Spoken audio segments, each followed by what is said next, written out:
మన ప్రభువు మరియు రక్షకుడైన యేసుక్రీస్తు వారి అతి ఉన్నతమైన నామంలో అందరికీ వందనములు. అందరూ ఎలా ఉన్నారు? ఒక చెంప మీద కొట్టితే మరొక చెంప త్రిప్పమని యేసుక్రీస్తు ప్రభువు చెప్పిన మాటకు అసలైన అర్థం ఏంటి? అసలెందుకు ఆయన ఈ మాట చెప్పవలసి వచ్చింది? ఇలాంటి విషయాలు మనం ఈ వీడియోలో తెలుసుకుందాం. పూర్తిగా ఈ వాక్య భాగాన్ని వినిన తర్వాతనే ఒక డెసిషన్కి రండి. ఏదో కొంత భాగం విని అపార్థం చేసుకోవద్దు. అలాగే మీ వంతు బాధ్యతగా మీరు కూడా లేఖనాలను పరిశోధించండి. ఒక చెంప మీద కొట్టువాని వైపునకు రెండవ చెంప కూడా త్రిప్పమనే క్రీస్తు మాటను 2 భాగాలుగా ఈ వీడియోలోనే మాట్లాడుకుందాం. మొదటి భాగంలో ఈ మాట యొక్క అసలైన అర్థం ఏంటి అనేది తెలుసుకుంటే, రెండవ భాగంలో మనం ఎల్లప్పుడూ అన్యాయాన్ని సహిస్తూ రెండవ చెంప కూడా త్రిప్పుతూ అన్యాయాన్ని ప్రశ్నించకుండా ఈ మాటను గుడ్డిగా ఫాలో అయిపోవాలా, లేదా రెండవ చెంప త్రిప్పటం అనేది అన్ని సందర్భాల్లో కరెక్టేనా అనే విషయాన్ని గమనిద్దాం. కాబట్టి మొదటి భాగంకు సంబంధించిన వాక్యం వినిన తర్వాత నిరాశపడద్దు. రెండవ భాగంలో మనం ఈ మొదటి భాగంలో నేర్చుకున్న వాక్యాన్ని వివేచనతో ఎలా ప్రాక్టికల్గా మన జీవితంలో అప్లై చేయాలో నేర్చుకుందాం. మన బైబిల్ ఓపెన్ చేసి లూకా సువార్త 6వ అధ్యాయం 29వ వచనం. నిన్ను ఒక చెంప మీద కొట్టువాని వైపునకు రెండవ చెంప కూడా త్రిప్పుము, నీ పైబట్ట ఎత్తుకొని పోవువానిని నీ అంగీని కూడా ఎత్తుకొని పోనివ్వకుండా అడ్డగింపకము. అలాగే మత్తయి సువార్త 5వ అధ్యాయం 39వ వచనం. నేను మీతో చెప్పున్నదేమనగా, దుష్టుని ఎదిరింపక నిన్ను కుడి చెంప మీద కొట్టువాని వైపునకు ఎడమ చెంప కూడా త్రిప్పుము. ఎవడైనా నీ మీద వ్యాజ్యం వేసి నీ అంగీని తీసుకొన్న గోరిన ఎడల వానికి నీ పై వస్త్రం కూడా ఇచ్చివేయము. ఇక్కడ శిష్యుల గొప్ప సమూహము ఆయన బోధ వినుటకు, తమ రోగములను కుదుర్చుకున్నటకు యూదే దేశం నుండి కానీ, లేదంటే యెరూషలేము నుండి కానీ, తూరు సీదోన్ అనే పట్టణముల నుండి, సముద్ర తీరం నుంచి వచ్చిన బహుజన సమూహం వింటుండగా ఆయన ఈ మాటలు చెప్పారు. శిష్యుల గొప్ప సమూహము అని ఇక్కడ ఎందుకు చెప్పానంటే, మొదట 12 మంది శిష్యులు కాకుండా అనేక మంది శిష్యులు ఉన్నారని దేవుని వాక్యం సెలవిస్తోంది. అయితే ఆయన బోధను ఇష్టపడలేని లేదా అంగీకరించడానికి మనస్సు లేని, విశ్వసించలేని శిష్యుల్లో అనేకులు అభ్యంతరపడి వెనుక తీసి మరీ ఇక ఎన్నడూ యేసు ప్రభువును వెంబడింపలేదు. ఎందుకంటే ఆయన బోధలు అంత ఖచ్చితంగా ఉండేవి. మనకు తెలుసు, మిగిలిన ఆస్తి గల ఒక యవనస్తుడు నీవు పరిపూర్ణుడగుటకు కోరినేడలా పోయి నీ ఆస్తిని అమ్మి బీదలకిమ్ము, అప్పుడు నీకు పరలోకమందు ధనము కలుగుతుంది, అప్పుడు నీవు వచ్చి నన్ను వెంబడించు అని యేసుక్రీస్తు ప్రభు చెప్పినప్పుడు ఆ మాట విని ఆ మాటను అంగీకరించలేక వ్యసనపడుతూ వెళ్ళిపోయాడు. అంటే క్రీస్తు మాటల్లో ఆయన ప్రేమ కనిపిస్తుంది. అంటే ఆయనను నమ్మే ప్రతి ఒక్కరూ క్రియలలో ఆయనలాగానే ప్రేమ చూపించాలి, కనికరం, దయ కలిగి ఉండాలి, క్షమించుటకు సిద్ధ మనసు ఉండాలి అని ఆయన కోరుకుంటున్నాడు. అందుకే ఆయన బోధలు అంత ఖచ్చితంగా ఉంటాయి. అయితే ఆయనను పోలి నడవటం అనేది అందరికీ సాధ్యం అవ్వదు. నిజముగా ఆయనను పోలి నడిచే క్రైస్తవులు కూడా చాలా తక్కువ మందే ఉంటారు. అయితే అలాగని ఆయన మాటలు లేదా ఆజ్ఞలు ఫాలో అవ్వడానికి అంత కష్టమా అంటే కానే కాదు. నా కాడి సులువుగాను నా భారం తేలిగ్గాను ఉన్నదని యేసుక్రీస్తు ప్రభు వారే చెప్పారు. కాబట్టి ఆయన మాటలను ఫాలో అవ్వాలి అంటే ముందుగా ఆయన మాటలకు అర్థం తెలుసుకోవాలి. వివేచనతో వాక్యాన్ని పరిశీలించాలి. నిన్ను ఒక చెంప మీద కొట్టువాని వైపునకు రెండవ చెంప కూడా త్రిప్పుము, నీ పైబట్ట ఎత్తుకొని పోవానిని నీ అంగీని కూడా ఎత్తుకొని పోనివ్వకుండా అడ్డగింపకము అనే క్రీస్తు మాటలకు అర్థమేంటి అంటే, మొదట క్రైస్తవులమైన మనము తప్పు చేసి ఎదుటి వాళ్ళ చేత కొట్టించుకునే స్థితికి దిగజారి చెంప మీద కొట్టించుకునే స్థితికి వెళ్తే అది వేరే విషయం. అప్పుడు ఇంకొక చెంప చూపించక తప్పదు. ఇలా కాకుండా నీతిమంతుడైన క్రీస్తు మార్గంలో నిజంగా నడుస్తూ అన్యాయస్తులు మనల్ని ఒక చెంప మీద కొడితే మరొక చెంప చూపగలగటమే గొప్ప విషయం. అదే ఇక్కడ యేసుక్రీస్తు ప్రభు చెప్తున్నారు. అయితే ఒక చెంప మీద కొట్టువాని వైపునకు రెండవ చెంప కూడా త్రిప్పమంటే అర్థము, మన ఇంట్లో దొంగలు పడి బీరువాలో ఉన్న డబ్బు తీసుకుంటుంటే ఫోన్పే పాస్వర్డ్ చెప్పి మొబైల్ ఇవ్వడమా? ఏదైనా పని కోసం గవర్నమెంట్ ఆఫీస్కి వెళ్ళినప్పుడు అందరు కాకపోయినా కొందరైనా లంచాలు తీసుకుంటారు కదా, వాళ్ళు లంచం అడిగితే మన శాలరీ అంత ఇచ్చేయడమా? మన స్థలం ఎవరైనా కబ్జా చేస్తే వారికి మన మిగతా స్థలాలను కూడా చూపించడమా? రోడ్డు మీద పోతున్నప్పుడు ఎవరైనా మన మెడలోని చైన్ కొట్టేస్తే చేతికున్న రింగ్ కూడా తీసివ్వడమా? మన అప్పు ఎగ్గొట్టి మన ముందే దర్జాగా తిరుగుతుంటే అటువంటి వాళ్ళని పిలిచి మరీ అప్పు ఇవ్వడమా? ఎవరైనా మన మొబైల్ ఫోన్ కొట్టేస్తుంటే చూసి మన ల్యాప్టాప్ కూడా ఇచ్చేయడమా? ఇలాంటి పెదార్థాలు చెప్తూ దేవుని వాక్యాన్ని ఎగతాళి చేస్తూ అపార్థమయ్యేటట్లు మాట్లాడే వాళ్ళు ఈ లోకంలో చాలా మంది ఉన్నారంటే ఆశ్చర్యమేం లేదు.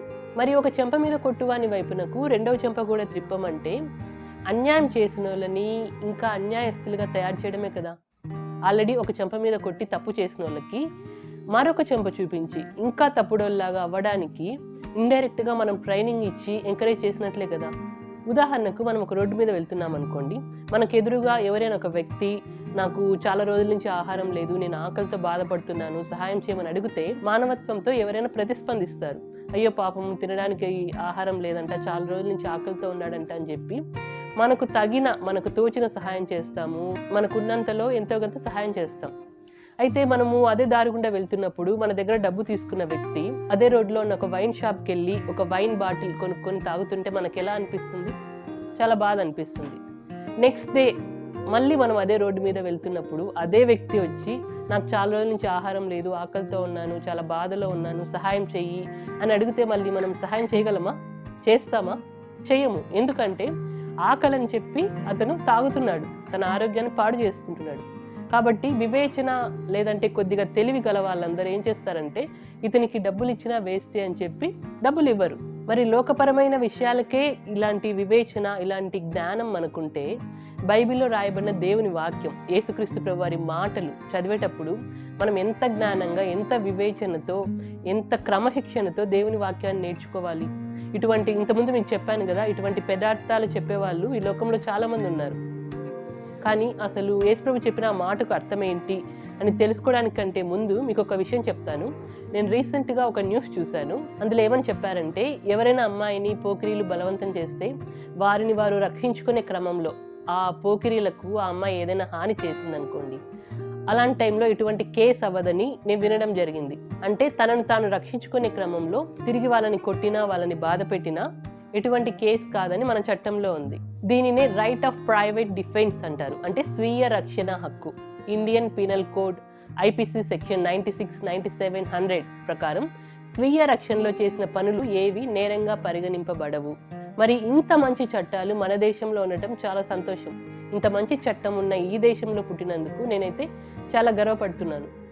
మరి మనుషులే ఇంత మంచి చట్టాలు కలిగి ఉంటే ఒక చెంప మీద కొట్టువాని వైపునకు రెండవ చెంప కూడా త్రిప్పమని, లేదంటే నీ పైబట్ట ఎత్తుకొని పోవు అని చూచి నీ అంగీని కూడా ఎత్తుకొని పోనివ్వకుండా అడ్డగింపద్దు అని సాక్షాత్తు దేవుని కుమారుడు, నీతిమంతుడైన యేసుక్రీస్తు ప్రభువు సెల్ఫ్ డిఫెన్స్ అనేది చేయనివ్వకుండా మనకెందుకు ఈ మాటలు చెప్పారు?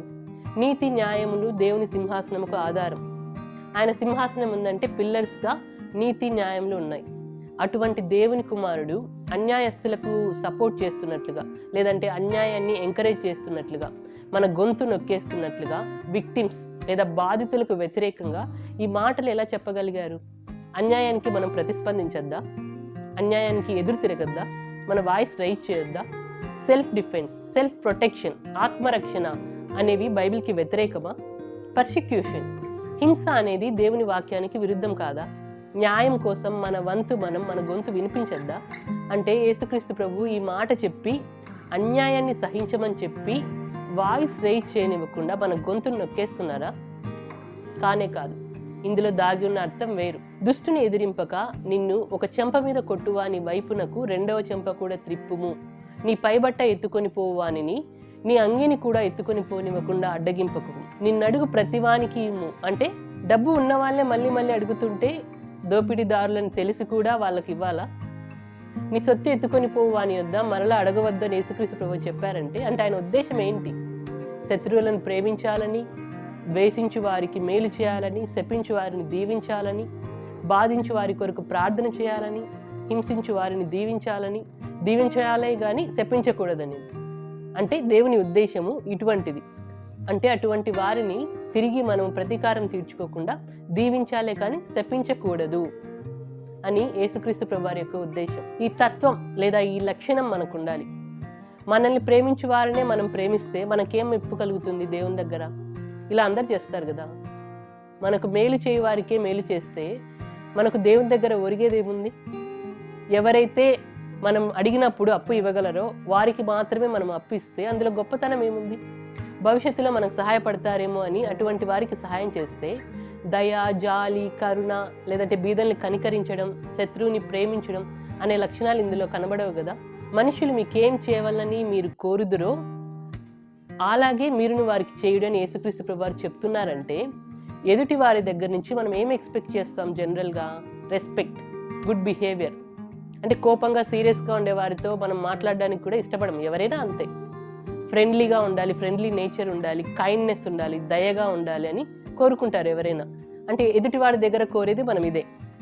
ఉదాహరణకు మనం ఒక రోడ్డు గుండా వెళ్తున్నాం అనుకోండి, మనం ఆ రోడ్లో ఉన్న ఒక చిన్న గుంతలో పడిపోయినప్పుడు మనకి చాలా బలమైన శత్రువు ఆ రోడ్డు గుండా వచ్చి మనల్ని చూశారనుకోండి, అప్పుడు మనం ఏం ఎక్స్పెక్ట్ చేస్తాం వాళ్ళ దగ్గర నుంచి? అయ్యో నా శత్రువు నన్ను చూశాడే, నేను ప్రాణాపాయంలో ఉన్నాను, ఇతను నా మీద శత్రుత్వం పెట్టుకోకుండా, లేదంటే నా మీద శత్రుత్వం పెట్టుకోకుండా నన్ను రక్షిస్తే బాగుంటుంది అంటే మనం ఇతరుల దగ్గర నుంచి మనం ఏం ఎక్స్పెక్ట్ చేస్తున్నాము? కైండ్నెస్, దయ అనేది ఎక్స్పెక్ట్ చేస్తున్నాం. మనం ఈ విధంగా కోరుకుంటున్నాం కాబట్టి యేసుక్రీస్తు ప్రభువారు ఏం చెప్తున్నారంటే, అవును, నువ్వు గుంటలో పడిపోయినప్పుడు నీ శత్రువు నీకు కనిపిస్తే నీ శత్రువు నిన్ను కాపాడాలని నువ్వు కోరుకుంటావు. ఒకవేళ నీ శత్రువే గుంటలో పడిపోతే నువ్వే నీ శత్రువుని కాపాడు. నువ్వు కోరుకునేది అదే, నీ శత్రువు దగ్గర నుంచి దయను కోరుకుంటున్నావు. మరి నువ్వే చూపించు నీ శత్రువు మీద దయని అని యేసుక్రీస్తు ప్రభువారి ఉద్దేశం ఇది. ఇదే యేసుక్రీస్తు ప్రభువారి బోధ. అందుకే మీరు ఏ కొలతతో కొలుతురో ఆ కొలతతోనే మీకు మరలా కొలువబడునని యేసుక్రీస్తు ప్రభువారు చెప్పారు. మనం ఇతరులను ఎలా ట్రీట్ చేస్తే మనం కూడా అటువంటి ట్రీట్మెంటే పొందుతాం. దయ, జాలి చూపి న్యాయంగా నడుచుకుంటే మన దగ్గర నుంచి దయ పొందిన వారి నుంచి కాకపోయినా అవసరమైనప్పుడు వేరొకరి దగ్గర నుంచి మనకు ఆ సేమ్ దయ మనకు అందేటట్లు దేవుడు మనకు చేయగలడు. ఒకరికి మనం అన్యాయం చేస్తే ఇంకొకరు మనకు అన్యాయం చేయొచ్చు. అందుకే యేసు ప్రభు ఇటువంటి మాటలను బట్టి నిరాశపడద్దు, శత్రువుల్ని ప్రేమించండి, మేలు చేయండి, క్షమించండి, అప్పుడు మీరు దేవుని దగ్గర నుంచి క్షమాపణ పొందగలరు, క్షమింపబడుదురు. అప్పు ఇవ్వండి, అప్పుడు మీకు ఇవ్వబడుతుంది, అప్పుడు మీ ఫలము పరలోకంలో గొప్పదై ఉంటుంది, అప్పుడే మీరు దేవుని కుమారులు అవుతారు అని చెప్తున్నారు. ఎందుకంటే దేవుడు కృతజ్ఞత లేని వారి ఎడల, దుష్టుల ఎడల ఉపకారిగా ఉన్నాడు. కాబట్టి దేవుడు కనికరం గలవాడై ఉన్నట్లు మనం కూడా కనికరం గలవాళ్ళై ఉండాలి అనేది యేసుక్రీస్తు ప్రభు వారి యొక్క ఉద్దేశం. మనుషుల అపరాధములను మనం క్షమిస్తే అప్పుడు దేవుడు కూడా మన అపరాధములను క్షమిస్తాడు. ఒకవేళ మనం క్షమించకపోతే మన దేవుడు కూడా మనల్ని క్షమించాడు, మన తండ్రి మనం క్షమింపడు.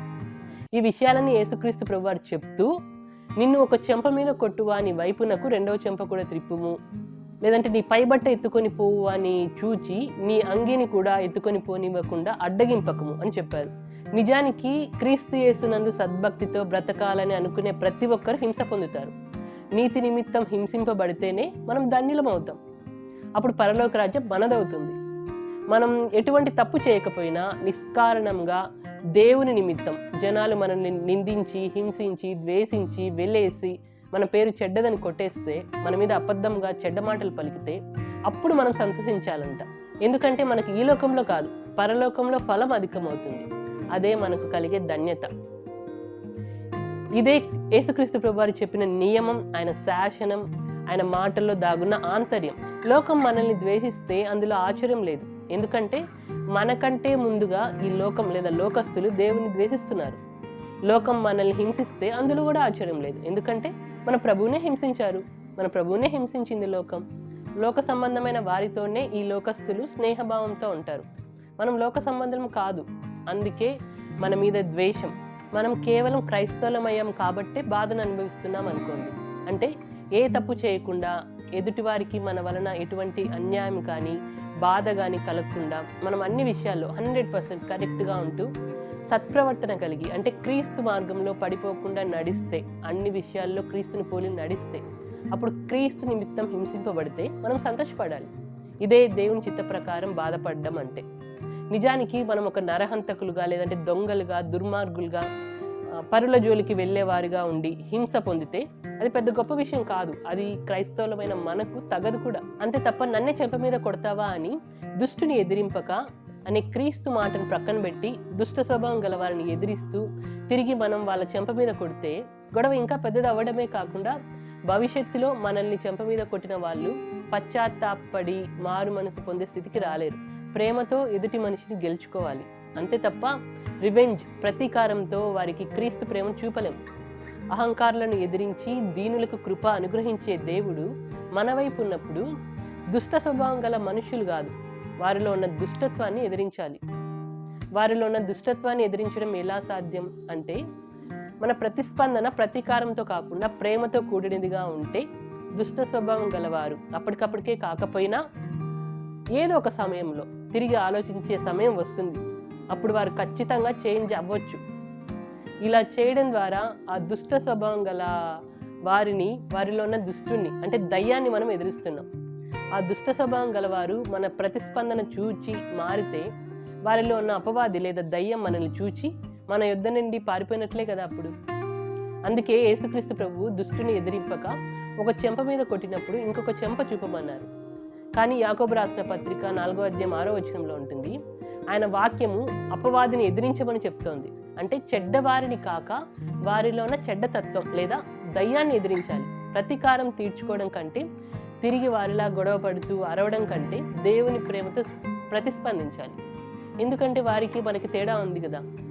నీ పైబట్ట ఎత్తుకొని పోవాలని నీ అంగీ కూడా ఎత్తుకొని పోనివ్వకుండా అడ్డగింపద్దంటే దాతృత్వంతో ప్రతిస్పందించడం అంటే నిస్వార్థము లేదా ఊహించిన దానికంటే మనం ఎక్కువగా వాళ్ళకి ఇవ్వడం అంటే షరతులు లేకుండా సహాయం చేయడం అంటే మన పట్ల దేవునికి ఉన్న అపరిమితమైన దయను మనం మన క్రియల ద్వారా ప్రతిబింబించడం. ఒక చెంప మీద కొట్టువాని వైపునకు రెండవ చెంపను కూడా త్రిప్పమంటే వాళ్ళని క్షమించమని అర్థం. వారి తప్పును మన్నించి తిరిగి మీలా ప్రతిస్పందించడానికి మాకేం పెద్ద టైం పట్టదు, కానీ మీలా మేము రియాక్ట్ అవ్వము అని చెప్పి వారిలో మార్పు రావడానికి మన ప్రతిస్పందన అనేది ఒక అవకాశంగా ఇవ్వడం. ప్రేమ మరియు క్షమాపణను క్రియల్లో చూపించడం. యేసుప్రభు ఈ మాటలో కరుణ మరియు ప్రేమను ప్రతీకారానికి బదులుగా వాడాలి అని ప్రాక్టికల్గా చెప్తున్నారు. నిజానికి ఇక్కడ యేసుప్రభు వారు చెప్తున్నది ఏంటి అంటే దేవుని రాజ్యానికి సంబంధించింది అనమాట. అంటే దేవుని రాజ్యము దాని యొక్క నైతిక విలువల గురించి ఆయన వివరించాడు. అంటే ఆయన నమ్ముకుంటే ఇలాంటి గొప్ప విలువలతో బ్రతకాలి అనేది ఆయన మన కొరకు బైబిల్లో రాయించిన పాఠాల్లో ఇది కూడా ఒకటి. ఇది ఆయన చట్టం, ఆయన చెప్పిన మోరల్ వాల్యూస్, ఆయన నీతికి ఉన్న స్టాండర్డ్ ఇది. ఈ లోకంలో ఏ దేశంలో చూసుకున్నా మనకి ఇటువంటి చట్టాలు కానీ లేదంటే ఆధ్యాత్మిక ప్రమాణాలు కానీ ఎక్కడ కనిపించవు. ఇంత గొప్ప ఉన్నత విలువలు ఆయన మాటల్లోనే మనకు దొరుకుతాయి. సరే, యేసుక్రీస్తు ప్రభువారి ఈ మాటలో దాగున్న ఇంకా కొన్ని ఆంతర్యం మనం గమనించినట్లయితే, నెంబర్ 1 కీడుకు ప్రతి కీడు చేయకపోవడం. నెంబర్ 2 పేతురు రాసిన మొదటి పత్రికలో ఉంటుంది కదా, యేసుక్రీస్తు ప్రభువు దూషింపబడి బదులు దూషింపబడలేదని, ఆయన శ్రమ పెట్టబడి బెదిరింపక న్యాయంగా తీర్పు తీర్చే దేవునికి తను తాను అప్పగించుకున్నాడని. అంటే అదే విధంగా ఆయన నమ్ముకున్న మనము అన్యాయం నిమిత్తం దేవునికి ప్రార్థన చేయాలి, మనల్ని మనం నిర్దోషులుగా దేవునికి అప్పగించుకోవాలి. నెంబర్ 3 ప్రతీకారం తీర్చుకోకుండా దయా ప్రేమతో ప్రతిస్పందించాలి. ఇది అతి ఉన్నతమైన నైతిక ప్రమాణం. ఇది మానవత్వం కంటే చాలా గొప్పది. అంటే దేవుణ్ణి కలిగిన మనం దైవత్వం చూపడమే. నెంబర్ 4 ఇంకొక చెంపను త్రిప్పడం అంటే అవమానాన్ని లేదా గాయాన్ని భరించడం, సహించడం, ఓర్పుతో గొడవను పెంచకుండా శాంతియుత వాతావరణాన్ని తీసుకురావడం. నెంబర్ 5 నీ పైబట్ట ఎత్తుకొని పోవాలని నీ అంగీని కూడా ఎత్తుకొని పోనివ్వకుండా అడ్డగింపద్దు అంటే చిమ్మెట తుప్పు పట్టని లేదా దొంగలు కన్నం వేసి దొంగిలించలేని ధనము పరలోకమందు మన కొరకు మనం కూర్చుకున్నప్పుడు ఇక్కడ ఈ భూలోక సంబంధమైన వాటి కోసం ఎవరైనా దౌర్జన్యంగా లాక్కుంటే తిరిగి వారిపై ప్రతీకారం తీర్చుకోకుండా, ఒకవేళ మన దగ్గర దౌర్జన్యం చేసిన వాళ్ళు కష్టంలో ఉండి దొంగతనం చేస్తే వారి అవసరానికి తగినట్లు మనకున్నంతలో తిరిగి మనం సహాయపడాలి. అంతే తప్ప అన్యాయాన్ని అక్రమాన్ని ప్రశ్నించకుండా ఎదురు తిరగకుండా ఆ అన్యాయాన్ని ప్రోత్సహించినట్లు కాదు ఇక్కడ యేసు వారి యొక్క ఉద్దేశం. ఉదార స్వభావం చూపించాలి, దయ, నిస్వార్థం ఉండాలని యేసుక్రీస్తు ప్రభువారి ఉద్దేశం. భూలోకంలో వస్త్రాలు కాదు, నీతి వస్త్రాలు. అంటే నీ యాజకులు నీతిని వస్త్రం వలె ధరించుకుందురుగాక అని కీర్తనల గ్రంథంలో ఉంటుంది కదా, ఆ విధంగా రాజులైన యాజక సమూహంలో చేరిన మనకు నీతి వస్త్రం ఉంది. కాబట్టి ఈ భౌతిక వస్త్రాల్లో కొన్ని తక్కువైనంత మాత్రాన మనకు పోయేదేం లేదు. నెంబర్ 6 క్రీస్తును అనుకరించడం. శత్రువుల కోసం ప్రార్థిస్తూ సహనం మరియు క్షమాపణతో బాధలు మరియు హింసల్ని సహించడంలో క్రీస్తుని పోలి నడవటం అన్నమాట. ఆయన మనకు మాదిరి చూపుతూ చెబుతున్నాడు గనుక ఆయన మాటలను బట్టి నిరాశపడకుండా ఓర్పుతో, మరి ముఖ్యంగా ఓపికతో ఆయన అడుగుల్లో అడుగులు వేయడం. నెంబర్ 7 మరి క్రైస్తవులు సువార్త చేస్తున్నప్పుడు అననుకూల పరిస్థితులు వస్తే, దోపిడీ కానీ అక్రమం కానీ దుర్మార్గానికి కానీ లోనై ఏదైనా పోగొట్టుకుంటే, హింసకు బాధితులైతే క్రీస్తునైతే విడిచిపెట్టకూడదు, భక్తిని పక్కన పెట్టకూడదు, లేదా భయానికి లోనవ్వకూడదు. అయ్యో దోపిడీ జరిగిందే, మాకు సంబంధించిన ఎన్నో వస్తువులు పోగొట్టుకున్నామే, క్రీస్తును నమ్మటం వల్ల మాకు ఒరిగింది ఏంటి అని నిరాశపడకూడదు. ఎందుకంటే ఈ లోకంలో ఏది పోగొట్టుకున్నా పరలోకంలో మనం ధనం సంపాదించుకుంటున్నాం, ఆత్మీయ ధనం. అక్కడికి దొంగలు రాలేరు. దోపిడీదారులు, అక్రమదారులకి అసలు అక్కడ ప్రవేశమే లేదు. అలాంటప్పుడు క్రీస్తును నమ్ముకున్న తర్వాత మనకి ఈ లోకంలో ఎంత నష్టం జరిగినా, మరణం తర్వాత తండ్రి యొద్దకు వెళ్తాం. అలాంటప్పుడు క్రీస్తును నమ్ముకున్న తర్వాత మనకి ఈ లోకంలో ఎంత నష్టం జరిగినా మనం సువార్త నిమిత్తం, క్రీస్తు నిమిత్తం జరిగినప్పుడు బాధపడకూడదు. మరణం తర్వాత తండ్రి యొద్దకు వెళ్తాం. మనం అంతం లేని నిత్య జీవంలో సంతోషంగా ఉంటాం. అలాంటప్పుడు ఎవరైనా మన చెంప మీద కొడితే ఏంటి, మనకు నష్టం చేస్తే ఏంటి, మన ఆస్తి అయితే పరలోకంలో ఉంది కదా. మనల్ని హింసించే వారికి అది అర్థం కాలేదు. కాబట్టి వారిపై ప్రతీకారం తీర్చుకోకుండా బదులుగా క్షమించాలి. వారికి నిత్య జీవం యొక్క విలువ, లేదంటే పరలోకమందు దాచబడిన అక్షయధనం యొక్క విలువ వాళ్ళకి అర్థం చేయించాలి. అందుకే ఒక చెంప మీద కొడితే ఇంకొక చెంప తిప్పమని యేసుక్రీస్తు ప్రభువారు చెప్పారు. ఎందుకంటే ఆయన దూషింపబడి బదులు దూషించలేదు. మన కొరకు ప్రాణం ఇచ్చి తనను తాను అప్పగించుకున్నాడు. కాబట్టే బదులుగా ఆయన ప్రేమను చూపమని ఆనాటి శిష్యులకు, ఈనాడు ఆయన నమ్ముకొని శిష్యులుగా చేయబడిన మనకు, అనేకులకు చెప్తున్న మాట ఇదే. ఎందుకంటే క్రీస్తు ప్రేమ నుంచి శ్రమ అయినా కానీ, హింస కానీ, వస్త్రహీనత అయినా కానీ మనల్ని ఎడబాపదు కదా. అందుకే యేసుక్రీస్తు ప్రభువారు ఇక్కడ ఏమని చెప్తున్నారంటే, నిరాశ పడద్దు, ఆయన మాటల్ని బట్టి నిరాశ పడద్దు అని చెప్తున్నారు. నెంబర్ 8, నీ పై బట్ట ఎత్తుకొని పోవానని నీ అంగీని కూడా ఎత్తుకొని పోనివ్వకుండా అడ్డగింపకము అని యేసుక్రీస్తు ప్రభువు చెప్పడంలో ధర్మశాస్త్రంలో రాయబడిన ఈ మాటను మనం గమనించాలి. అదేంటంటే, ఎప్పుడైనా మన పొరుగువాని దగ్గర మనం ఒక చిన్న క్లాత్, ఒక వస్త్రం, ఒక బెడ్షీట్ లాంటిది మనం తీసుకొని వస్తే సూర్యుడు అస్తమించే వేళకు అది వాళ్ళకి మళ్ళీ తిరిగి ఇచ్చేయమని రాయించబడింది. ఎందుకంటే వాడు కప్పుకునేది అదే, అది వాళ్ళ దేహంలో వస్త్రం అదే. అది లేకపోతే వాళ్ళు ఇంకేం కప్పుకుంటారు? ఒకవేళ వాళ్ళు నాకు మొరపెడితే నేను వింటాను అని దేవుడు చెప్తున్నాడు. కాబట్టి నీ పై బట్ట ఎత్తుకొని పోవానని నీ అంగీని కూడా ఎత్తుకొని పోనివ్వకుండా అడ్డగింపకము అనే క్రీస్తు మాట ఎవరి విషయంలో వర్తిస్తుందంటే, మరీ ముఖ్యంగా నిజంగా పేదవారై వారికి బట్టలే లేక మన దగ్గర నుంచి కొట్టేస్తే వారి మీద జాలిపడు, కనికరం చూపించు అనేది మన ప్రభువైన యేసుక్రీస్తు వారి ఉద్దేశం ఇక్కడ. అంటే నేరం ఆకలిదా మనిషిదా అంటే, 3 పూటల సుఖంగా తినే మనం ఏం చెప్పాలంటే, నేరం ఎవరిది కాదు, ఆకలిగొన్న పేదవారికి అన్నం పెట్టాలి, సాధ్యమైనంత సహాయం చేయాలి అనేది ఇక్కడ దాగున్న ఆంతర్యం. ఒకవేళ అన్నీ ఉన్న ధనవంతుడు మన బట్టల్ని కానీ మరొక దానిని కానీ అన్యాయంగా పట్టుకొని పోతే ఖచ్చితంగా ఖండించాలి. ఎందుకంటే దేవునికి అన్యాయం అంటే అసహ్యం. అన్యాయస్తులను ఆయన ద్వేషిస్తున్నాడు. యేసుక్రీస్తు ప్రభువారు ఈ విషయానికి వస్తే, ఆయన దౌర్జన్యం నొందాడు, బాధింపబడ్డాడు. చివరికి ఎందుకు నన్ను బాధిస్తున్నారు, ఎందుకు దౌర్జన్యం చేస్తున్నారు, నన్ను అన్యాయంగా సిలువ వేస్తున్నారు అని కనీసం తన నోరు కూడా తెరవలేదు. ఆయన బలి ఇవ్వడానికి తెచ్చిన ఒక గొర్రె పిల్లలాగా, లేదంటే బొచ్చు కత్తిరించు వాని ఎదుట మౌనంగా ఉండే ఒక గొర్రెలాగా ఆయన నోరు తెరవలేదు. ప్రాణం పెట్టడానికి నేను వచ్చాను అని కొట్టువారికి ఆయన వీపును అప్పగించాడు. మీకు నా ప్రేమ అర్థం కాలేదు కదా, సరే నన్ను చంపాలని డిసైడ్ అయ్యారు, నన్ను పంపిన తండ్రే నన్ను మీ చేతికి అప్పగించాడు, నా రక్తం ద్వారానే మీకు పాపక్షమాపణ, నా చెంపల మీద ఉండే వెంట్రుకలు పెరుక్కోండి అని తన చెంపలను ఉమ్మివేయి వారికి, అవమానపరచు వారికి తన ముఖమును ఆయన దాచుకొనకుండా అప్పగించాడు. కొందరు ఆయన్ని చేతులతో గుద్దుతూ ఆయనను అరచేతులతో కొట్టి, క్రీస్తు నిన్ను కొట్టిన వాడెవడో ప్రవచించుము అని చెప్పారు. అయినప్పటికీ ఆయన ఓర్చుకున్నాడు. ఆయన వస్త్రములు వాళ్ళు పంచుకున్నారు. ఆయన అంగీ కొరకు చీట్లు వేసుకున్నారు. అయినప్పటికీ ఆయన మౌనంగా ఉన్నాడు. హేరోదు అయితే ఆయన చూసినప్పుడు చాలా ప్రశ్నలు వేసినప్పటికీ యేసుప్రభు ఆయనకి ఏం ఉత్తరం ఇవ్వలేదు. ప్రధాన యాజకులు, శాస్త్రులు నిలవబడి ఆయన మీద మరీ తీక్షణంగా నేరం మోపినా ఆయన సైలెంట్గా ఉన్నాడు. ఎందుకంటే మనుషుల పాపముల నిమిత్తం ఆయన రక్తం కార్చి మరణించి మరణాన్ని గెలిచి తిరిగి లేవాలి. ఇదే పని కొరకు ఆయన ఈ లోకానికి వచ్చారు. అందులోనూ ఆయన సిలువకు అప్పగింపబడాల్సిన సమయం వచ్చింది. కాబట్టి తండ్రే క్రీస్తు చేతిని వదిలేశాడు. తర్వాత హేరోదు తన సైనికులతో కలిసి ఆయనను తృణీకరించాడు, అపహసించాడు. నిజానికి పిలాతుకు కానీ హేరోదుకు కానీ యేసుప్రభు మీద మోపబడిన నేరాలలో ఒక్కటైనా అది నిజమని కనిపించలేదు. అవన్నీ అన్యాయంగా చేసిన నేరారోపణలు. అయితే సిలువ వేయము అనే ప్రజల కేకలు, అన్యాయంగా ఆయనపై మోపబడిన లేనిపోని నిందలు, వీటన్నిటిని బట్టి యేసుప్రభును వాళ్ళు సిలువకు అప్పగించారు. అలాగే మనం అనుకుంటాం యూదా ఇస్కరియోతు యేసుప్రభుని ముద్దు పెట్టుకొని సిలువ వేయుటకు అప్పగించాడు అని. ముద్దు పెట్టుకున్నాడని మనకు తెలుసు, కానీ ఇది యేసుప్రభుకు వాడు పొడిచిన ఒక వెన్నుపోటు. ఆయనతోనే ఉంటూ ఆయన ద్వారా జరిగిన స్వస్థత కార్యాలు కానీ, సూచక్రియలు కానీ, అద్భుతాలు కానీ చూస్తూ ఆయన ప్రేమను పొందుకుంటూ కూడా ప్రధాన యాజకుల యొద్ద 30 వెండి నాణెములకు ఆశపడి ముద్దు పెట్టుకుని ఆయనను అప్పగించాడు. నిజానికి నేనైతే యూదా ఇస్కరియోతు యేసుక్రీస్తు ప్రభువారిని ముద్దు పెట్టుకోవడం కాదు, కానీ చెంప మీద కొట్టాడని అనుకుంటున్నా. ఎందుకంటే వాడు యేసు ప్రభువుతోనే ఉంటూ అన్నీ గమనిస్తూ వాడికి రక్షణ ప్రసాదించే దేవుని కుమారుడికే వెన్నుపోటు పొడిచాడు.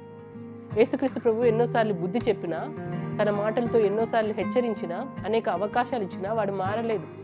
వాడు మారాలని యేసు ప్రభువు తన రెండవ చెంపను కూడా చూపించాడు. అంటే మరొక అవకాశం ఇచ్చాడు.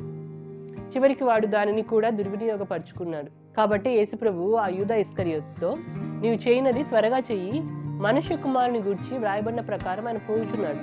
కానీ ఎవరి చేత మనుష్య కుమారుడు అప్పగింపబడుచున్నాడో ఆ మనుషునికి శ్రమ, వాడు పుట్టి ఉండకపోతే వానికి మేలు అని చెప్పాడు. అంటే వాడి మార్పు కోసం తన రెండవ చెంపను కూడా యేసు ప్రభువు చూపించాడు.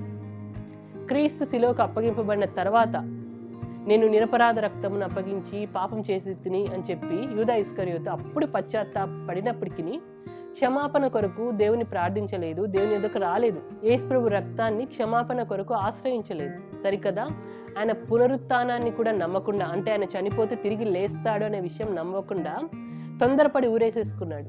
అంటే తన చిట్ట చివరి అవకాశాన్ని కూడా చేజార్చుకున్నాడు. కాబట్టి తప్పు చేసేవారి లేదంటే అన్యాయంగా మనల్ని కొట్టువారి మార్పు కొరకు మనము యేసు ప్రభువులాగా కనికరంతో ప్రతీకారం తీర్చుకోకుండా మన రెండవ చెంపను కూడా చూపించాలి తప్ప వివేచన లేకుండా అన్యాయానికి లొంగిపోవడం కూడా కరెక్ట్ కాదు. ఎందుకంటే ఇక్కడ మనం గమనించాల్సిన అతి ముఖ్యమైన విషయం ఒకటి ఉంది. అదేంటంటే యేసుక్రీస్తు ప్రభువు యూదా ఇస్కరియోతు అన్యాయానికి అవివేకంగా లొంగిపోలేదు. అంతకుముందు వారిని ఎన్నోసార్లు హెచ్చరించాడు. ఆ తర్వాత సిలువ వేయబడే సమయం వచ్చింది కాబట్టే తనకు తానే తండ్రి మాటకు లోబడి మన కొరకు ఇష్టపూర్వకంగా తన ప్రాణం ఇచ్చాడు. అంటే దేవుని కుమారుడైన ఆయన మనుష్య కుమారుడుగా ఈ లోకానికి వచ్చి వ్రాయబడిన ప్రకారం ఆయన పోచున్నాడు. కానీ ఈ యూదా ఇస్కరియోతు మధ్యలో అనవసరంగా దూరి ఆయనను అప్పగించడంలో సహాయం చేశాడు. ఫలితంగా నష్టపోయింది ఎవరు? యూదా ఇస్కరియోతే. సరే, రెండవ భాగానికి వస్తే, మనం ఎల్లప్పుడూ అన్యాయాన్ని సహిస్తూ రెండవ చెంప త్రిప్పుతూ అన్యాయాన్ని ప్రశ్నించకుండా క్రీస్తు మాటను గుడ్డిగా ఫాలో అయిపోవాలా, లేక రెండవ చెంప త్రిప్పడం అనేది అన్ని సందర్భాల్లో కరెక్టేనా అనే విషయాన్ని గమనిస్తే, ఒక చెంప మీద కొడితే ఇంకొక చెంప చూపబడిన యేసుక్రీస్తు ప్రభువే పాముల వలె వివేకం కలిగి ప్రమాదమును పసిగట్టి తప్పించుకోమని కూడా చెప్తున్నాడు. అంటే మనం జరగబోయే చెడును ముందుగానే గ్రహించి మనల్ని మనం కాపాడుకోవాలి. Self defence. అపాయం వచ్చుట చూచి దాగాలి. బుద్ధిమంతుడు అపాయం వచ్చుట చూచి దాగును, జ్ఞానం లేని వారు యోచింపక ఆపదలో పడుదురని బైబిల్లో రాయబడింది. ఇదిగో తోడేళ్ల మధ్యకు గొర్రెల్ని పంపినట్టు నేను మిమ్మల్ని పంపుచున్నాను, కనుక పాముల వలె వివేకులను పావురం వలె నిష్కపటులునై ఉండుడి అని యేసుక్రీస్తు ప్రభువారు తన శిష్యులకు చెప్పారు. అయితే సువార్తను అడ్డగిస్తే నిజమే, ఒక చెంప మీద కొడితే మరొక చెంప తిప్పాలి. కానీ ఎందుకు?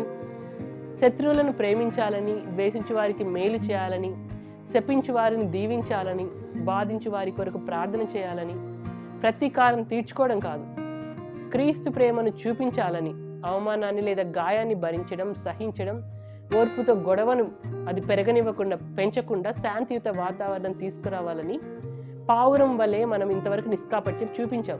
మరి పాముల వలె వివేకం చూపొద్దా? వివేకం చూపమని యేసుక్రీస్తు ప్రభువే కదా చెప్పారు. అపాయం పొంచి ఉంది, సువార్తను పలాని చోట జరగనివ్వకుండా ఆటంకపరుస్తున్నారు అంటే మన కాలికి అంటిన ధూళిని దులిపేసుకొని వచ్చేయాలి. ఇదే యేసుక్రీస్తు ప్రభువారు తన శిష్యులకు చెప్పారు. సరే, సువార్తకు వెళ్ళాము, అక్కడ ఆటంకం కలిగింది, మనల్ని కొట్టడానికి వచ్చిన వాళ్ళపై మనము దేవుని వాక్యం ప్రకారం తిరిగి కొట్టకూడదు, సరికదా? బదులుగా క్రీస్తు ప్రేమను చూపించి మనల్ని మనం తగ్గించుకొని వెనక్కి వచ్చేస్తున్నాం. మంచిది, మరి పాముల వల్లే వివేకం కూడా కనపరచాలి కదా. సువార్తకు వెళ్ళి మనం ఎదుటి వారికి బోధించేది నీతే కదా, లేదంటే మనం ఏమైనా అవినీతి చేయమని బోధిస్తున్నామా? అన్యాయం అక్రమం చేయండి అని పురుగొల్పుతున్నామా? 100% నీతిగా బ్రతకాలి. అలా బ్రతకాలంటే క్రీస్తే మనకు ఆదర్శం. శత్రువుని సైతం ప్రేమించమని ఈ ప్రపంచం మొత్తం మీద చెప్పింది ఆయన మాత్రమే. కాబట్టి ఆయన అడుగుజాడల్లో నడవాలి. ఆయన ద్వారానే మనకు రక్షణ, మరణం నుంచి విమోచన.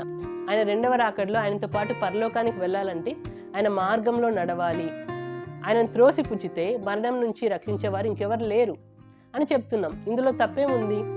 రాజ్యాంగం ప్రకారం మనకు సువార్త చేసే హక్కు ఉంది. క్రైస్తవ దేశాల్లో ఇక్కడి వాళ్ళు అక్కడికి వెళ్ళి వాళ్ళ గవర్నమెంట్ రూల్స్కి అనుగుణంగా ఎలా గుడులు కట్టి పూజారులను నియమించి వారి ఆత్మీయ కార్యకలాపాలు చేస్తున్నారో అలాగే మనం కూడా మన రాజ్యాంగం మనం కల్పించిన దాన్ని బట్టి క్రీస్తును ప్రకటించే హక్కు మనకుంది. మత స్వాతంత్ర్యపు హక్కు ప్రతి భారతీయునికి ఉంది. మన రాజ్యాంగంలో ఆర్టికల్ 25 ప్రకారం ఒక వ్యక్తి తనకు నచ్చిన మతాన్ని స్వీకరించవచ్చు.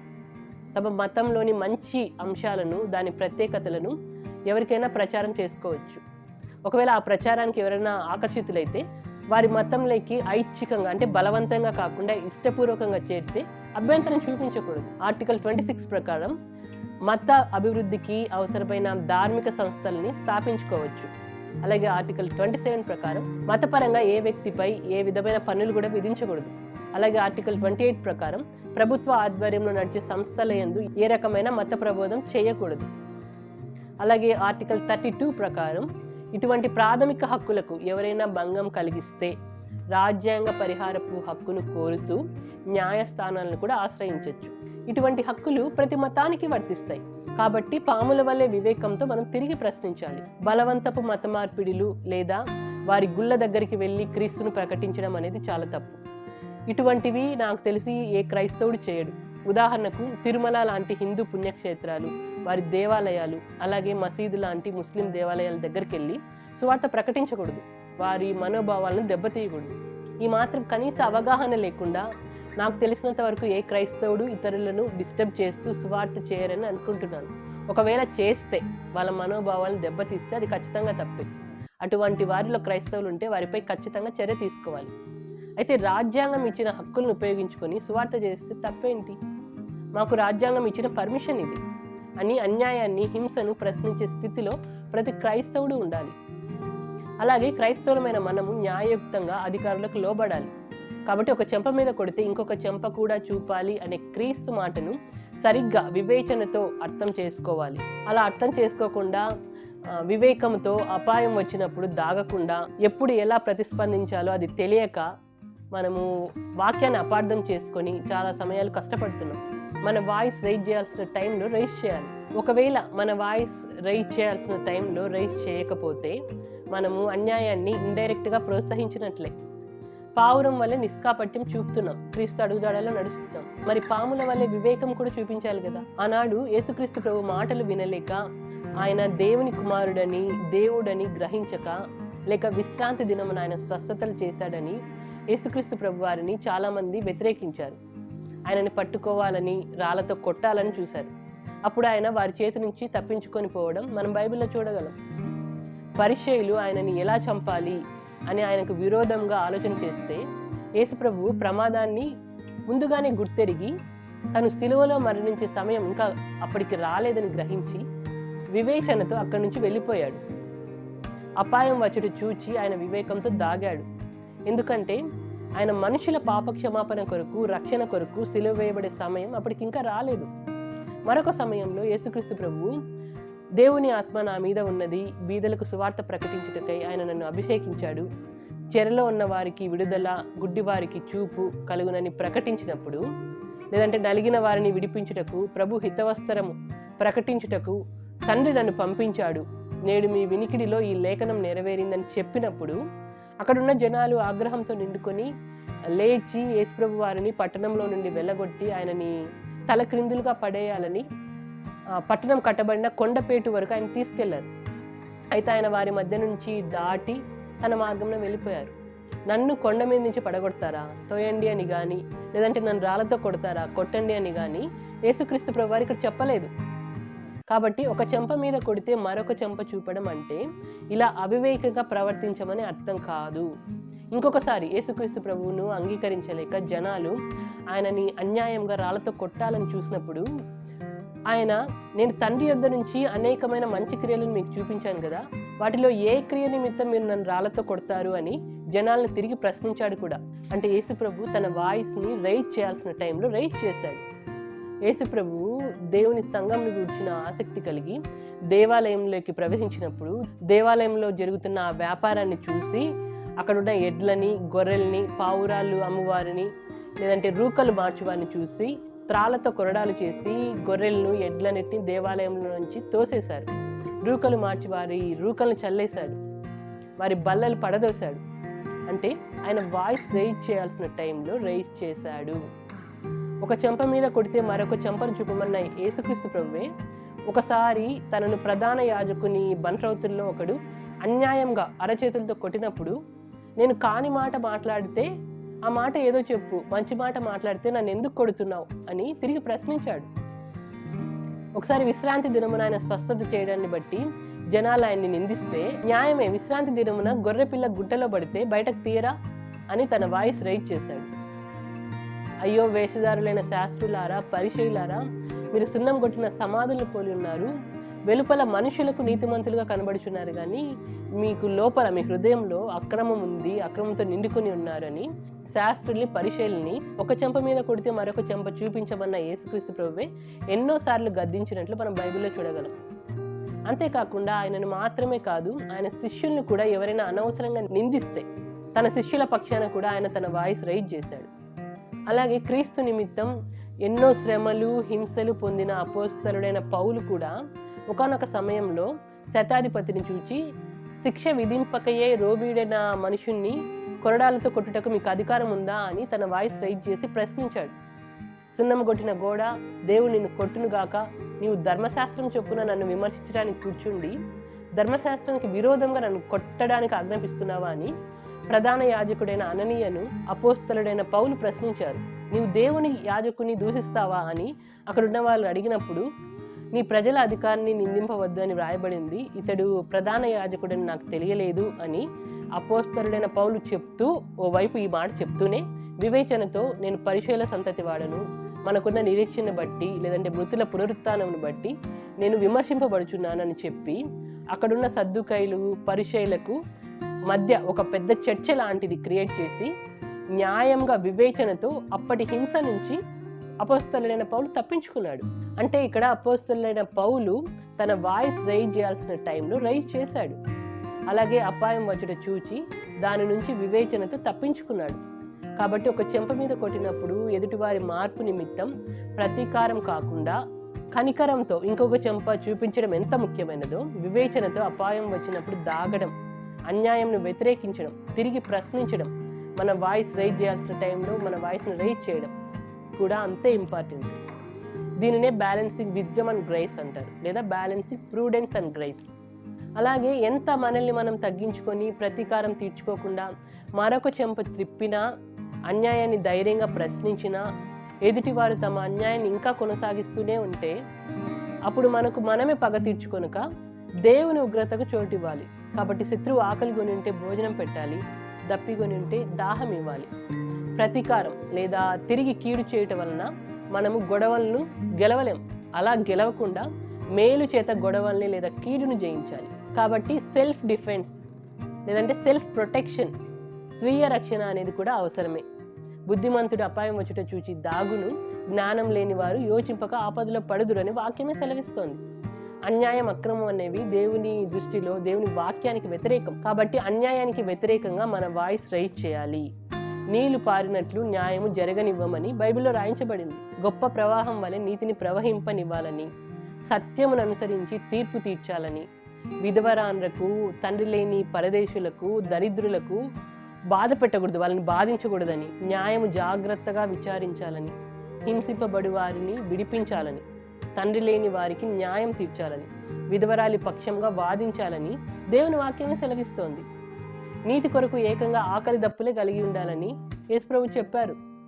న్యాయంగా నడుచుకొనుట, కనికరమును ప్రేమించుట, దీన మనస్సు కలిగి దేవుని ఎదుట ప్రవర్తించుట, ఇవే ఉత్తమమైనవి. దేవుడు అడిగేది కూడా ఇదే. దేవుని కృపను బట్టి ఉచితంగా నీతిమంతులుగా తీర్చబడిన మనం దేవుని నీతిలో కొనసాగాలి అంటే ఆయన మార్గంలో అనగా నీతి మార్గంలో నడవాలి. అంటే నీతి క్రియలు చేయాలి. న్యాయమైన క్రియలు చేయడం అనేది నీతిమంతుడికి సంతోషకరమని వాక్యం సెలవిస్తోంది. ఇలాంటిదే నేను క్రైస్తవ్యంలో ఒక మాట విన్నాను. అదేంటంటే, దేవుడు ప్రేమమయుడు కదా, మరి ఆ దేవుని నమ్ముకున్న నీవు ఎవరైనా నీ ఎడల తప్పు చేస్తే క్షమించేస్తాయి అంటుంటారు. అవును, క్షమించాలి, దేవుడు చెప్పింది కూడా అదే. మరి తప్పు చేసిన వారే తమ తప్పును గుర్తెరగకుండా తప్పుల మీద తప్పులు చేస్తూనే ఉంటే, చేసిన తప్పులకు పశ్చాత్తాపం అనేది లేకుండా, క్షమాపణ అనేది అడగకుండా, వారి తప్పుకు బలైన వారిని అంటే బాధితులని, విక్టిమ్స్ బలైన వారిని, బాధితులని మేము మారము, యేసుక్రీస్తు ప్రభు సిలువలో వీరేం చేయుచున్నారో వీరెరుగరు, వీరిని క్షమించు అని తండ్రికి ప్రార్థన చేశాడు కదా, అలా నువ్వు కూడా క్షమించు అంటుంటారు. అవును, క్రీస్తు ప్రేమను చూపాలి, నిజమే. వీరేం చేయుచున్నారో వీరెరుగరు, వీరిని క్షమించమని ప్రార్థించాడు యేసుక్రీస్తు ప్రభు. అయితే పరిశుద్ధాత్మకు వ్యతిరేకంగా మాట్లాడు వారికి ఈ యుగమందైనా కానీ రాబో యుగమందైనా కానీ క్షమాపణ లేదని యేసుక్రీస్తు ప్రభు వారే చెప్పారు. అటువంటి వారు క్షమాపణ పొందక నిత్య పాపం చేసిన వారిని, ఎదుటి వారి తప్పులను క్షమించలేని వారిని దేవుడు కూడా క్షమించడని యేసు ప్రభువు ఎక్కడైతే విస్తారంగా అద్భుతములు చేశారో ఆ కొరాజీనా బేస్తైదా అనే పట్టణంలో వారు మారు మనసు పొందకుంటే విమర్శ దినమందు మీ గతి కంటే తూరు సీదోనుల ఆ పట్టణంలో గతి ఓర్వ తగినదిగా ఉంటుందని యేసుప్రభు వారు చెప్పారు. అలాగే ఒకానొక టైంలో యేసుక్రీస్తు ప్రభువు వారి పాపముల నుంచి పశ్చాత్తాపం పొందని శాస్త్రులు, పరిసయ్యులు మరియు అక్కడున్న వారిని చూచి, నేను వెళ్ళిపోచున్నాను, మీరు నన్ను వెతుకుతారు కానీ మీరు మీ పాపంలోనే ఉండి చనిపోవుదురు అని చెప్పాడని, అనగా వారి పాపంలో నుంచి పశ్చాత్తాపం పొందలేరు కాబట్టి తండ్రి వద్దకు మీరు రారు, మీకు రక్షణ కలగదు అని కరాఖండిగా చెప్పాడని, శాస్త్రులు, పరిచయులను ఆయన ఎన్నోసార్లు ఖండించి గద్దించి వ్యతిరేకించారని, అదేవిధంగా ఆయన ఫలాలు లేని అంజూరపు చెట్టును ఏకంగా శపించేశాడని, అంటే ఫలించని ఆనాటి యూదులు కానీ నేటి క్రైస్తవులు కానీ పరలోకానికి అర్హులు కారని, ఇలా యేసుక్రీస్తు ప్రభువు ఎన్నోసార్లు తప్పు చేసేవారి మీద, ఎన్నో అవకాశాలు ఇచ్చినా కానీ మారని వారి మీద విరుచుకుపడినట్లు బైబిల్లో మనం చూడగలం. ఈ విషయాలన్నీ మనకందరికి తెలుసు. కానీ క్షమాపణ విషయానికి వచ్చినప్పుడు మాత్రం బాధితులనే తగ్గించుకోమని, క్షమించమని చెప్తుంటారు. తప్పులు చేసే వాళ్ళు మాత్రం వారి ప్రవర్తనను మార్చుకోరు.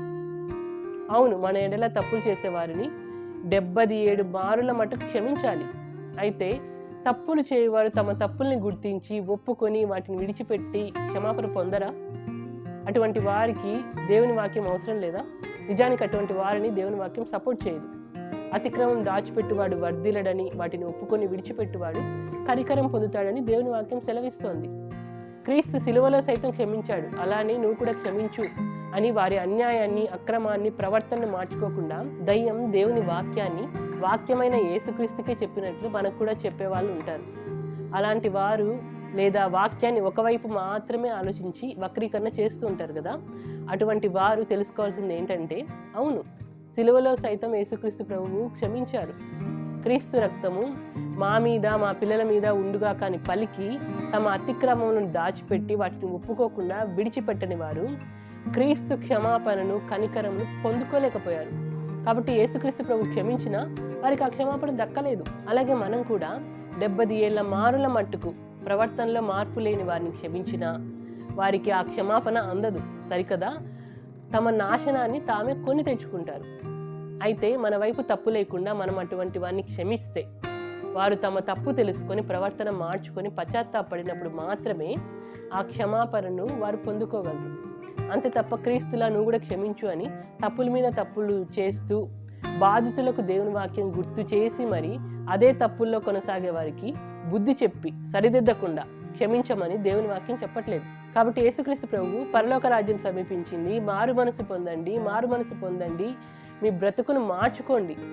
గిన్నెను, పళ్ళెమును మీరు వెలుపట శుద్ధి చేస్తున్నారు, వెలుపట కాదు, లోపల అజితేంద్రియత్వం లోపల ఉంది, దాన్ని శుద్ధి చేయండి, హృదయాన్ని కఠినపరుచుకోవద్దు అని పూర్ణ హృదయంతో దేవుని ప్రేమించమని ఇలా ఎన్నోసార్లు బుద్ధి చెప్పిన తర్వాత సిలువలో సైతం క్షమాపణను ఆఫర్ చేశాడు. ఆయన చెప్పిన ఈ మాటలన్నీ వింటేనే ఆయన క్షమాపణ ఎవరికైనా అందుతుంది. అంతే తప్ప నన్ను క్షమించి ప్రభువా అని బ్రతుకు మార్చుకోకుండా దేవునికి ప్రార్థన చేసేవారు కానీ, లేక క్రీస్తు ప్రేమను చూపు అని తమ ప్రవర్తన మార్చుకోకుండా మాకే వాక్యం తెలుసన్నట్లుగా తాము బాధించిన బాధితులకే వాక్యాన్ని గుర్తు చేసే వారందరూ క్రీస్తు క్షమాపణను సరిగ్గా అర్థం చేసుకోలేని వారే. శత్రువులుగా ఉన్నప్పుడే మనల్ని ప్రేమించి మన కోసం ప్రాణం పెట్టిన యేసుక్రీస్తు ప్రభు ప్రేమను అర్థం చేసుకొని మన బ్రతుకు మార్చుకున్నప్పుడే మన కొరకు ఆయన చేసిన సిలువ యాగానికి ఒక అర్థం అంటూ ఉంటుంది. అలాగే క్రీస్తు మాటకు లోబడి మన శత్రువుల్ని మనం ప్రేమించి వారు ఆకలి కొని ఉంటే వారికి భోజనం పెట్టి, దప్పికొని ఉంటే దాహం ఇచ్చినా, వారు మారకుంటే మనం చూపించిన ప్రేమంతా వాళ్ళ తల మీద నిప్పులు కుంపటి అవుతుంది. అంటే వారి తల మీద నిప్పులు కుప్పగా పోసినట్లే అని దేవుని వాక్యాన్ని సెలవిస్తోంది. వాక్యాన్ని వక్రీకరణ చేసే వారికి దేవుని ప్రేమ కానీ, క్షమాపణ కానీ, త్యాగం అనే ఈ పదాలకు సరైన అర్థం తెలియదు. కాబట్టి ఒక చెంప మీద కొట్టువాని వైపునకు రెండవ చెంప కూడా త్రిప్పమని యేసుక్రీస్తు ప్రభువారు చెప్పడంలో దాగున్న అర్థం క్షమాపణ, ప్రేమ, కనికరం, శత్రువుని కూడా మిత్రునిలా చూడడం, ప్రేమించడం. రెండవ చెంప కూడా త్రిప్పమనే క్రీస్తు మాటలో అన్యాయాన్ని ప్రశ్నిస్తూ ఆ అన్యాయాన్ని ఎదురుస్తున్నాం. అంటే అన్యాయస్తుల హృదయంలో ఉన్న దుష్టుని ఎదురుస్తున్నాం, దయ్యాన్ని ఎదురుస్తున్నాం. మరొక చెంప త్రిప్పి ప్రతీకారం తీర్చుకోకుండా మనం ప్రతిస్పందించినప్పుడే మనల్ని అన్యాయంగా కొట్టిన వారిలో మార్పుకు ఏదో ఒక మూల చోటివ్వడమే రెండవ చెంప త్రిప్పడం అంటే. అంతే తప్ప మీరు అన్యాయాన్ని సహిస్తూ అన్యాయాలను ప్రోత్సహించమని, అన్యాయాన్ని ప్రశ్నించకుండా దుర్మార్గులను ఇంకా దుర్మార్గంలో నడవనివ్వమని యేసుక్రీస్తు ప్రభు చెప్పట్లేదని మనం గమనించాలి.